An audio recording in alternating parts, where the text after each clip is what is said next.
ముఖ్యమంత్రి గారు రేవంత్ రెడ్డి గారు మహిళలకు ఫ్రీ బస్ పెట్టిర్రు. ఇప్పుడు గ్రామ పంచాయతీ, ఎంపీటీసీ, జెడ్పీటీసీ అన్ని ఎలక్షన్లు పెడుతురు కాబట్టి వచ్చే నెల మగోళ్ళకు కూడా ఫ్రీ అని పెట్టండి. మీ ప్రభుత్వం అన్ని గ్రామ పంచాయతీలు, ఎంపీటీసీలు, జెడ్పీటీసీలు కూడా అన్ని గెలుస్తారు. ఇది అయిపోయినాక ఉచిత పథకం అని చెప్పేసి ఇంటింటికి భోజనం అని చెప్పి పొద్దున టిఫిను, మధ్యాహ్నం భోజనం, సాయంత్రం భోజనం అని చెప్పేసి ఇంకో కొత్త పథకాన్ని తీసుకురండి. మళ్ళీ వచ్చే సంవత్సరం మీరు పెట్టినప్పుడు బంపర్ మెజార్టీ మీద మిమ్మల్ని ప్రజలు గెలిపిస్తారు. ప్రజలందరినీ సోమరిపోతులు చేతురు. మీ డబ్బులేమో కట్టినట్టు, మీరేమో చేసినట్టు ప్రజల్ని ఇట్లా చేయడం బాగోదండి. మీరు పెడితేనేమో అందరికీ పెట్టాలి, లేకపోతేనేమో మహిళలకు కూడా తీసేయాలి.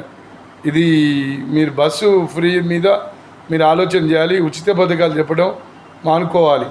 అఖిల భారత ఓబీసీ హక్కుల